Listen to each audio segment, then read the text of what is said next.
I'm Bill Wilkinson. This is my Research Ed Norwich talk on applying cognitive science principles to practical work.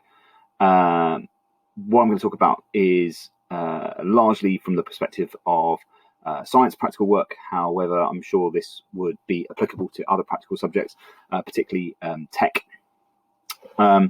So let's get going. Let's try and... Why is the slides not moving on?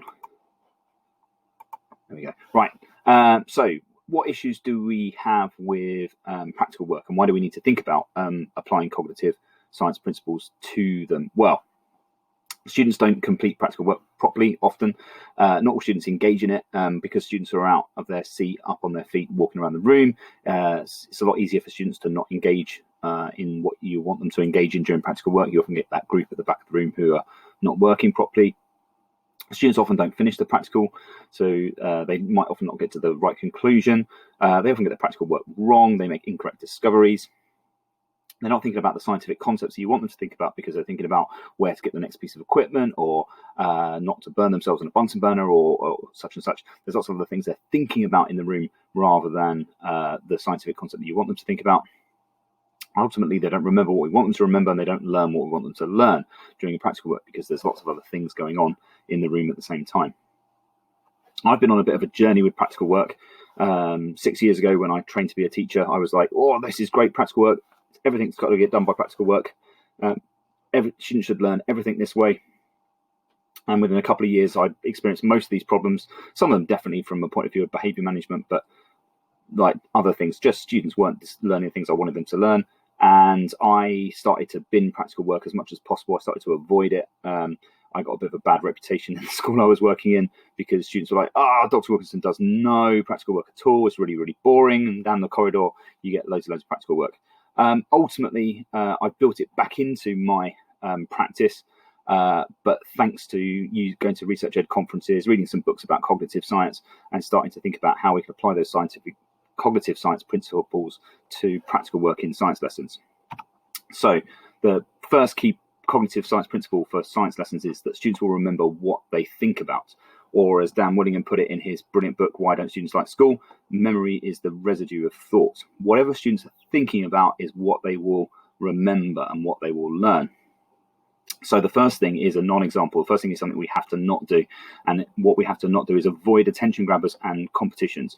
And basically there's hooks that we used to use, or you might still use, to try and get your students to enjoy practical work. These are all examples I've used in the past, mistakes I've made. Chromatography lessons built around who committed the crime. You know, I even got to the point of drawing an outline of a body outside the room for one lesson, trying to get students to decide who left the ink stain there. And a couple of lessons later, ask them about chromatography. Why do we use chromatography? Just to find out that the headmaster committed the crime. Didn't remember that we used it to separate solutions or separate the different colors of ink within a pen. Students will remember what we asked them to remember. We created this false scenario for them and asked them to think about it, and they did. And funnily enough, that was the thing they remember. During my training, I created a lesson where students made homemade water guns in order to learn about water pressure, an unmitigated disaster I've blogged about. Basically ended in a water fight and two girls pulling each other's hair and basically having a wrestling match. Greatly entertaining for the rest of the class, greatly entertaining for the overlooking classes looking into the playgrounds, but no one learned what I wanted them to learn about water pressure, but they did remember the fight and they did remember the water fight. I also did a signs of chemical reaction, dance your chemical reaction in the dance studio. Students remember the dances, they remember the dance moves that they carefully choreographed. Did they remember the signs of a chemical reaction? No, not really. Right, other thing that we need to do is minimize discovery learning. Students are no more likely to learn something that they discover for themselves as something told to them. As simple as that. They have an equal chance of remembering things either way. However, if you let students discover things for themselves, there's a chance that they will discover something incorrectly or not discover it at all because they haven't finished the practical, haven't got around to getting to the end of the lesson. So we need to minimize this. We need to basically tell students stuff first, teach them stuff, and reserve discovery lessons discovery practicals for relatively easy practicals, things which you know will work, pieces of equipment that you know will work really easily. So things like balances. So a density of objects works quite well as a discovery lesson. You can let students get on with that, and they can learn that the density of metals is greater than the density of non-metals quite simply. But because you know the piece of equipment will work. But be careful. Be careful. Just because a teacher thinks something is easy, doesn't mean necessarily that the students will. I can think of an example of measuring the current at different points around a circuit. Teachers know that the ammeter should always read the same, and students that get hung up on the sensitivity of their ammeters. They thousandth the 2 decimal places, and you get on some digital ammeters. Students see a 1/100th of an amp difference between 2 different points in the circuit, and they become convinced that is the difference, and that's a real difference, and not a difference in sensitivity of or an error in their measuring devices. And students therefore come up with a misconception which then sticks, basically, because you let them discover this thing for themselves. The other kind of feedback where you get instant feedback if you're doing something wrong, chemical reactions where you should be collecting a gas. If it's not bubbling, you can see you're doing it wrong. There's often talk of like how students are able to just pick up video games and just learn them without reading the instructions manual as well. Those video games, they give immediate feedback. Their students are told immediately that they're doing something wrong. On Mario Kart, you go the wrong way around the track, and there's a sign comes up saying, "Hey, you're going the wrong way around the track. Play FIFA, press X here to kick," or whatever. Students are told when a student of a new video game learns it, they're given immediate feedback to say, "Hey, you're doing this wrong right now. Here's what you need to do instead." And our practicals often don't do that. And so students are able to continue making mistakes and doing things wrong without ever getting that instant feedback that they're doing things wrong. What we should do instead is make practical work hypothesis driven. The egalitarian nature of science and how beautiful science is perfectly explained in under a minute by Richard Feynman in his Messenger lectures. And I'm just going to quickly show you this video now. I'm going to discuss how we would look for a new law. In general, we look for a new law by the following process. First, we guess it. Then we don't laugh, that's really true. Then we compute the consequences of the guess to see if this is right, if this law that we guessed is right, we see what it would imply. And then we compare those computation results to nature, or we say compare to experiment or experience. Compare it directly with observation to see if it works. If it disagrees with experiment, it's wrong.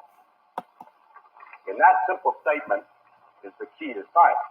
It doesn't make a difference how beautiful your guess is. It doesn't make a difference how smart you are, who made the guess, or what his name is. If it disagrees with experiment, it's wrong. That's all there is to it. And he's right, of course. He's right. Science is so beautiful that anybody can make a guess. And all science is a simple application of common sense to check your guess against the computational, what the consequences of that guess would be, and then check it against experimental results. However, there's 2 big flaws as to why this is not so simple for our students. The first is that it assumes that our students are able to actually complete the experiment carefully enough to get the right experimental results, which is not always the case. But the key is that not all guesses are equal. And you'd only know that if you went to watch a YouTube video, which is a lot less viewed, where later on in his Messenger lectures, Richard Feynman goes on to explain that not all guesses are created equal.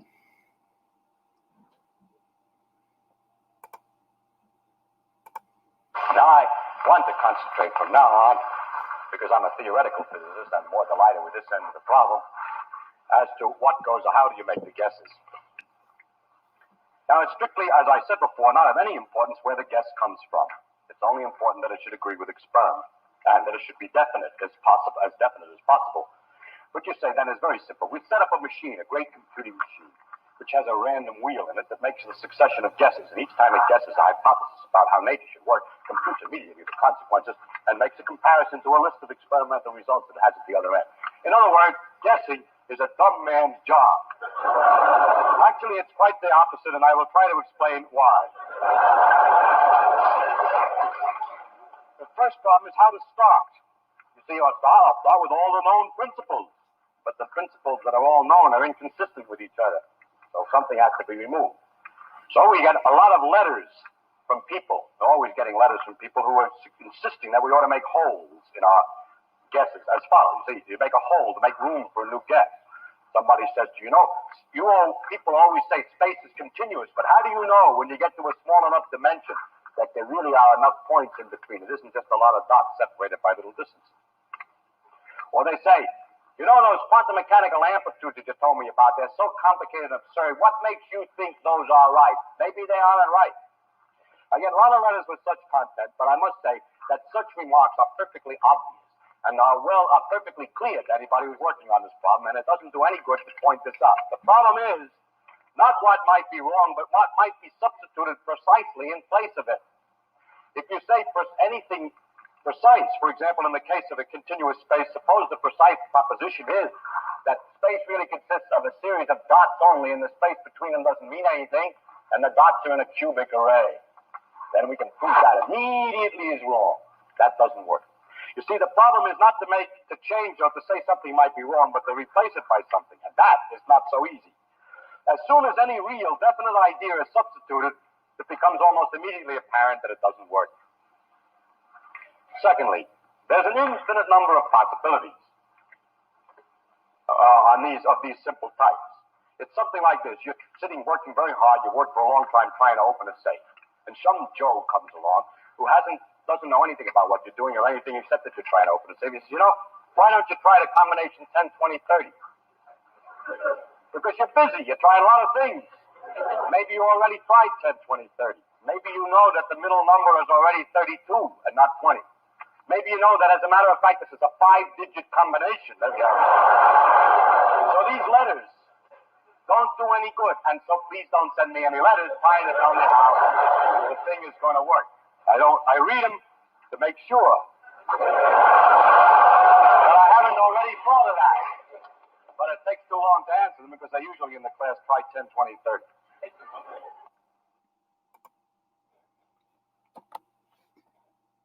So his point there, what Feynman was saying, was that not all guesses are equal. And in order to make a good guess, you need to know a little bit you need to be educated. You need to know what is already out there. You need to have a body of scientific evidence. And you also, once you have that body of scientific evidence, you then are able to dismiss lots of guesses, lots of hypotheses as being wrong immediately because you have a body of knowledge. And so it's not blind guessing. Science is not about blind guessing. Science is about being able to make a hypothesis from a position of relative expertise. Now, our students don't need to be able to know everything because the experiments that they're doing are quite simple. However, they should be able to make a hypothesis and predict what's going to happen from a position of strength before they start. And this will help them think. This will, by asking students to make a hypothesis before they start, what do you think will happen? This is giving students that drive towards thinking about the thing that you want them to think about. They're thinking about the science. They might have an incorrect hypothesis. And then if you just ask them to make a hypothesis without any expertise, they might have an incorrect hypothesis.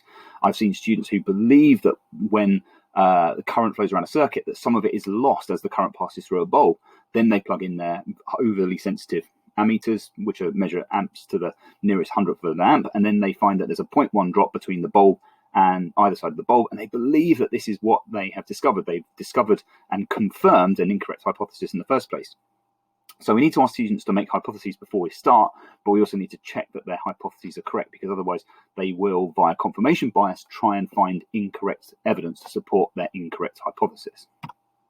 How do we do this? Well, you can just ask students to write a hypothesis and ask them, but what I like to do is I like to do use a two-part MC multiple choice question to get students to think about the hypothesis before we start. And obviously, of course, I've already taught them a lot of this information so that they're able to make this hypothesis. So here's a typical question from Year 7 physics. What is the relationship between force of friction and the mass of an object?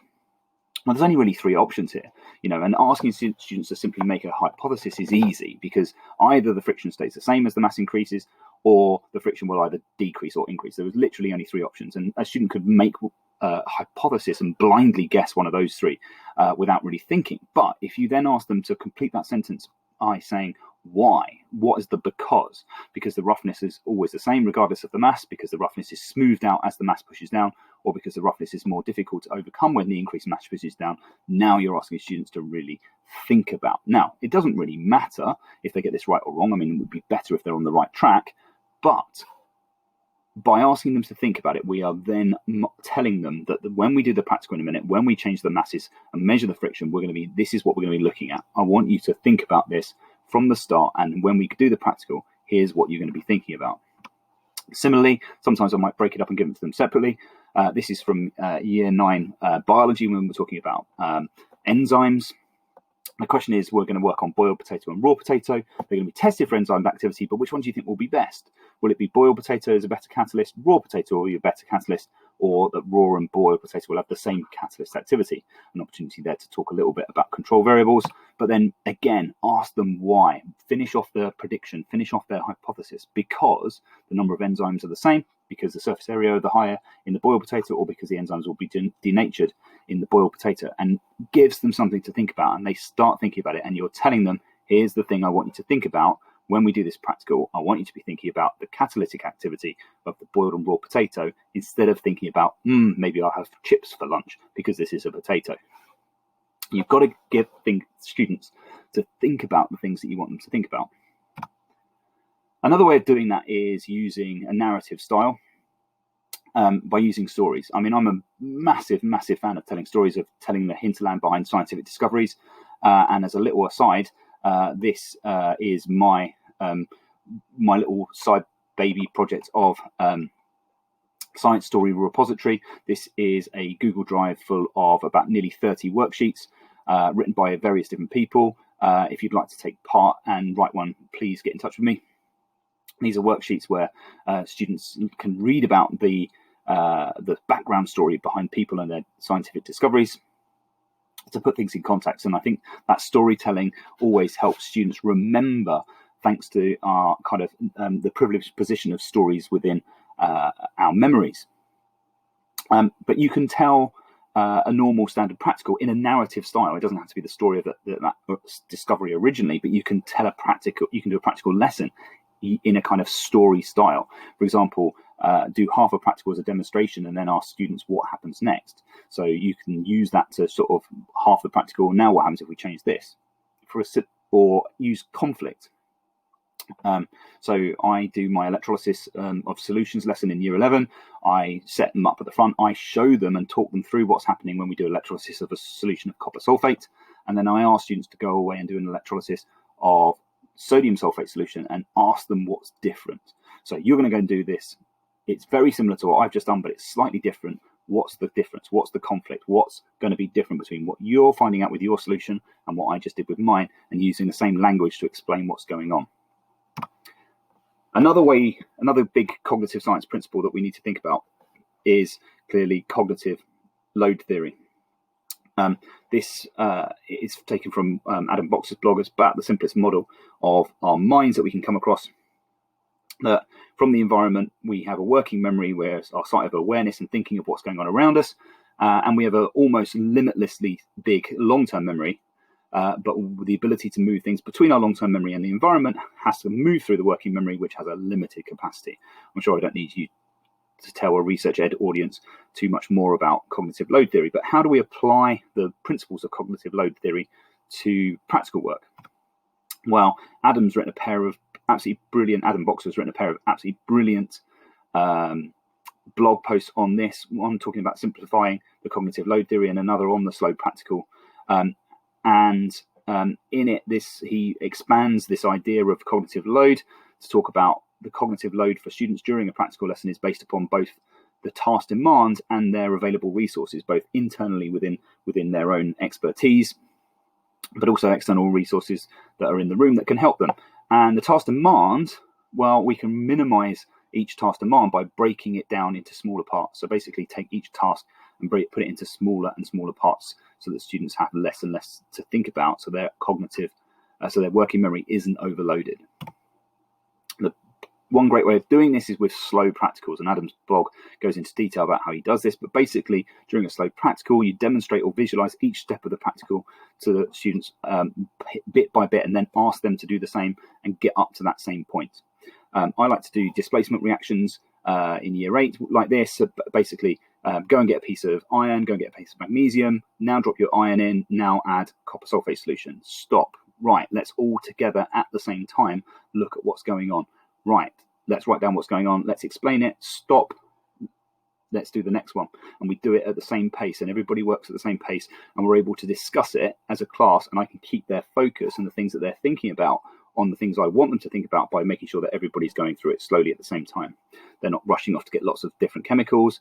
There's not lots of other things to think about. Where's this in the room? Where's this in the room? Where's this in the room? We just get the things we need, go back to our seats, and then we work through it together at the same pace. Don't get me wrong, it's a lot slower. At least it feels slower, but actually it's probably quicker in the long run because students are all working on what I want them to work on. They're all getting it done. Every student finishes the practical and less students are off task. It's partly behavior management for sure, but the use of a slow practical means that all students are thinking about what I want them to think about at the right times, and we get to ask key questions at important steps of the process. Aligned with slow practicals, perhaps if you don't want students to stop and start all the time or move around the room coming back to the front to watch part of your demonstration, you can use a visual practical instructions. Some simple line diagrams, not too complicated, but simple line diagrams to show students step-by-step instructions as to what they need to do. Here's one that Adam Boxer has produced for crystallization, making copper sulfates, making copper sulfate from copper oxide and sulfuric acid. Really clear step-by-step instructions, allows students to see what they need to do and follow the steps through really, really carefully. It also means you can get them to write up the practical afterwards by following the same step-by-step instructions, going backwards through their work. And again, this minimizes that difficulty of, there's like, you can see how many steps there are in this process. There's a lot of things for students to think about, and their working memory is overloaded if you stand at the front, tell them all these things they need to do, and then just say, get on with it. Well, there's just far too many things for them to get on with in one go. Their working memory is going to be overloaded, and they'll never remember all the steps of this process in one go. Give them a nice visual instruction. They can follow it step by step, and they get to what they need. Adam Box has produced a number of these for lots of different chemistry practicals, and John Lidney's Google Drive link has made visual instructions for all of the Key Stage 4 required practicals. Last thing to think about, is practical work really the best way to learn this? It's a bit of an unpopular opinion. It's where I was a few years ago, avoiding doing practicals. I've moved on a bit. I do a lot more than I used to, but there's still a good question to ask yourself. Could avoiding a practical and doing a completely different task help students learn this concept better? An example, some of the more difficult things for students to do, voltage current relationship in a filament bulb. Is this best learned in a really, really difficult practical? Or is it better strategy would be just tell students direct instruction of the concept and then give them lots of practice questions? A different concept maybe be better, give them a graph of or a table of the data points and let them plot their graph and then basically have a kind of model experiment rather than this really difficult thing to do to learn through a very difficult experiment. Ask yourself the question, is practical work the best way to learn this, or would students learn it better by being told something and then doing a completely different activity? It's always worth keeping that at the back of your mind, I think. So here's my summary. How do we apply cognitive science to practical work? Well, there's two key cognitive science principles we need to apply to practical work. Students will learn what they think about. So we need to make sure that they're thinking about the hypothesis, thinking about the science that we've already taught them when they're doing the practical, and using a narrative style to help with a practical rather than an attention grabber. If the attention grabber or the competition will be the thing they think about, whereas if you can make a narrative style and the causality and conflict of the actual practical, make that the story, make that the thing that you want them to think about, and that's the science, and then they'll go away and think about it. We also need to think about minimizing cognitive load, as we do in all aspects of teaching, but in practicals in particular, there are hundreds of things going on in students' minds while they go through it. It's going to be very difficult for students with a limited working memory, or even a good working memory. There's some practicals have got so many steps, so many difficult things to think about. Do it slowly, bring students to the front, show them step by step. use visual practical instructions to help students work their way through it in a way that doesn't overload their working memory. But always in the back of your mind, consider, is practical work the best way to learn this? Is there a different way which will have a better outcome for students in terms of them learning the things that we want them to learn? Demonstrations in particular. Is practical work always going to be the way that students will learn this best? Not always. A little plug for while I'm here for CogSci-Sci. We've got a website and community of science teachers, a mailing list of more than 2,000 science teachers now, sharing ideas, sharing resources.